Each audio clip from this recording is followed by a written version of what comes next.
नमस्कार, महासत्ता न्यूजमध्ये आपले स्वागत आहे। शिवाजी विद्यापीठाच्या उपकेंद्राबाबत शासनाने अखेर महत्त्वपूर्ण घोषणा केली आहे। उच्च व तंत्र शिक्षण मंत्री चंद्रकांत दादा पाटील यांनी विधानसभेच्या अर्थसंकल्पीय अधिवेशनात उपकेंद्राची घोषणा केली आहे। सांगली जिल्ह्यातील खानापूर येथे शिवाजी विद्यापीठाचे उपकेंद्र करण्यास शासनाने मंजुरी दिली आहे। आमदार सुहास बाबर यांच्या प्रश्नाला उत्तर देताना मंत्री चंद्रकांत दादा पाटील यांनी उपकेंद्राची माहिती दिली आहे। शिवाजी विद्यापीठाच्या उपकेंद्रास खानापूर येथे मंजुरी मिळाल्यानंतर परिसरातून जोरदार जल्लोष सुरू झालाय। आमदार सुहास बाबर आणि आमदार गोपीचंद पडळकर यांनी पत्रकार परिषदेतून याबाबतची माहिती दिली आहे। पूर्व विधानसभा मतदारसंघासाठी आणि सांगली जिल्ह्यासाठी अत्यंत महत्त्वाची घोषणा आदरणीय चंद्रकांत दादा यांनी विधानसभेमध्ये केलेलं आहे। गेले अनेक वर्ष शिवाजी विद्यापीठाचं सब सेंटर उपकेंद्र हे कुठं व्हावं यासाठी अनेक राजकीय नेते मंडळी किंवा अनेक संघटना त्या ठिकाणी प्रयत्न करत होते, पण हे सब सेंटर दुष्काळी भाग असलेल्या खानापूरच्या घाटमाथ्यावरती व्हावं यासाठी 2013 पासून अनेक लोकांनी त्या ठिकाणी प्रयत्न केला होता। ही प्रक्रिया खरी 2013 पासून सुरू झाली। या प्रक्रियेमध्ये अनेक लोकांचा त्यामध्ये अनेक संघटनांनी त्या ठिकाणी मदत केली, अनेक शिक्षकांनी प्राध्यापकांनी त्या ठिकाणी मदत केली, कुलगुरूंनी आणि सगळ्या विद्यापीठातल्या अनेक सहकाऱ्यांनी त्या ठिकाणी मदत केलेली आहे। राजकीय काही जरी असलं तरी आज आम्ही दोघं एकत्रपणे प्रेस घेतो, त्याला कारण असं आहे की ते सब सेंटर खानापूरच्या घाटमाथ्यावरती व्हावं म्हणून एकत्रितपणे सर्वांनी प्रयत्न केला होता। मागच्या काळामध्ये थोडं 2013 नंतर पेंडिंग पडलेला विषय होता, पण महायुतीचं सरकार आल्यानंतर एकत्रितपणे हे सब सेंटर खानापूरमध्ये व्हावं यासाठी सगळे प्रयत्न करत होतो।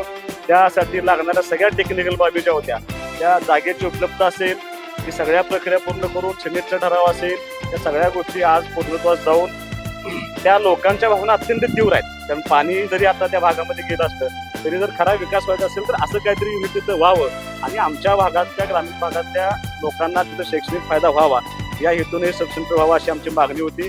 आणि आम्ही दोघांनी आज पॉइंट ऑफ इन्फॉर्मेशन त्या ठिकाणी उपस्थित केला आणि चंद्रकांत दादांना मुख्यमंत्री महोदयांच्या समोर आम्ही विनंती केली की याचा निर्णय आजच व्हावा, जेणेकरून त्या लोकांच्या भावना तीव्र आहेत त्या शांत होतील आणि एक चांगलं केंद्र त्या ठिकाणी होईल आणि त्या भागाचा विकास होण्यासाठी आम्हाला मदत होईल।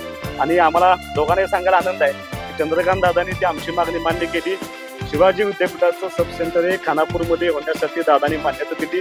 त्यासाठी लागणारा 161 कोटीचा निधी याची तरतूद करण्याची तयारी त्यांनी दिली आणि जागा हस्तांतराची जी गायरान जमीन आहे ती हस्तांतर करून त्या ठिकाणी सब सेंटर उभा करण्याची घोषणा केल्याबद्दल आम्ही खानापूर विधानसभा मतदारसंघाच्या वतीनं आदरणीय मुख्यमंत्री देवेंद्र फडणवीस साहेब, आदरणीय उपमुख्यमंत्री एकनाथ शिंदे साहेब, आदरणीय उपमुख्यमंत्री अजितदादा आणि आदरणीय चंद्रकांत दादांचे ते आमचे पालकमंत्री पण आहेत, त्यांचं आम्ही मनापासून या ठिकाणी दोघंही या ठिकाणी आभार मानतो। हे बघा, दुष्काळी तालुक्यामध्ये नवीन नवीन संस्था निर्माण व्हाव्यात, संस्थेचं विकेंद्रीकरण व्हावं। जोपर्यंत नवीन संस्था किंवा संस्थांचं विकेंद्रीकरण होत नाही तोपर्यंत नवीन भागाला न्याय मिळू शकत नाही।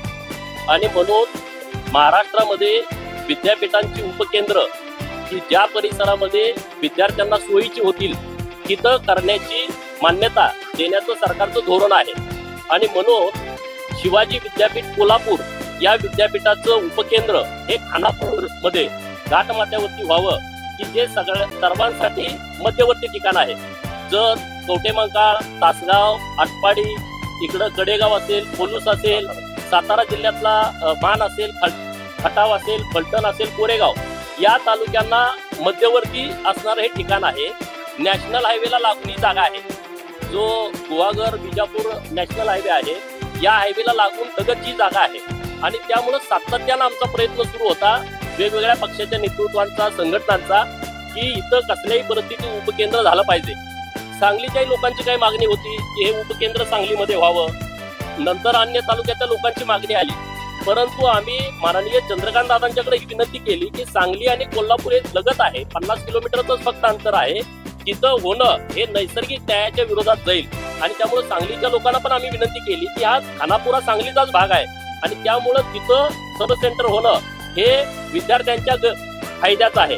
त्यांचा होणारा जो वेळेचा अपव्यय आहे, पैशाचा जो चुकीचा गैरवापर होतोय किंवा त्यांना मानसिक त्रास होतोय हा पूर्णपणे थांबणार आहे आणि दुष्काळी तालुक्यामध्ये एक शिवाजी विद्यापीठाचं उपकेंद्र होणं हे एक नवीन क्रांतिकारी निर्णय राज्य सरकारच्या माध्यमातून घेतला गेला आहे। माननीय मुख्यमंत्री देवाभाऊ झाल्यापासून दुष्काळी तालुक्याची स्वप्न पूर्ण व्हायला लागली।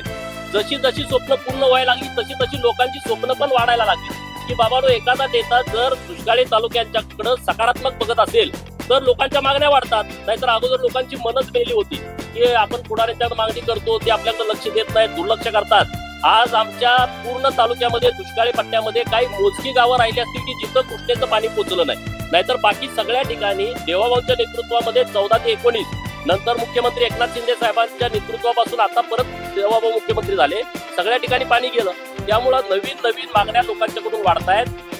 जवळपास 2013 पासूनची मागणी आहे। लोक रोज आंदोलन करतायत, मोर्चे काढतायत, उपोषण करतायत आणि शिवाजी विद्यापीठाची जी टीम आहे डॉक्टर पाटील यांनी त्या जागेची पाहणी केली होती, त्यांनी एक पॉझिटिव्ह अहवाल दिला होता। नंतर सिनेटची जी सभा झाली त्यामध्ये ठराव पारित करण्यात आला होता।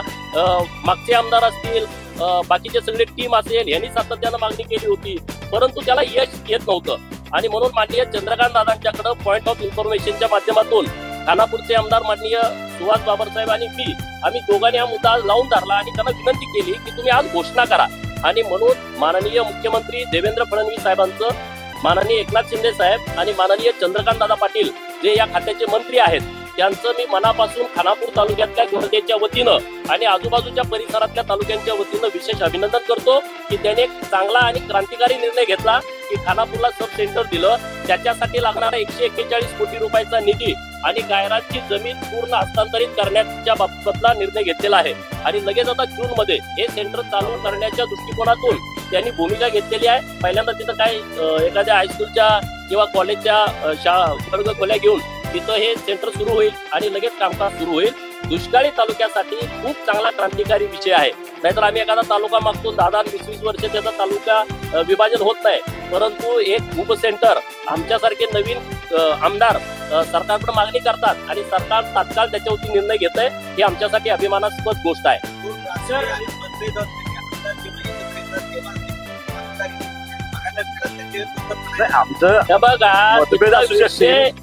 मतभेद विकासाच्या कामाला काय आम्ही आडवं याचं नाही कारण नाही कोणी। हे बघा लोक आम्हाला तिथं परत जोड्याला मारतील, म्हणणार अरे तुमचं काय चाललंय, उपकेंद्र खानापूरला येणं हे आमच्यासाठी खूप महत्वाचा विषय आहे। नाहीतर दुष्काळी तालुक्याला असं एखादी मोठी संस्था येणं हे कठीण आहे, परंतु आम्ही तर एकजूट दाखवली। परंतु तालुक्यातली लोक सगळ्या पक्षातली या विषयावरती त्यांचं एकमत आहे आणि हे उपकेंद्र व्हावं ही तालुक्यातल्या सगळ्या लोकांची भावना आहे। नमस्कार।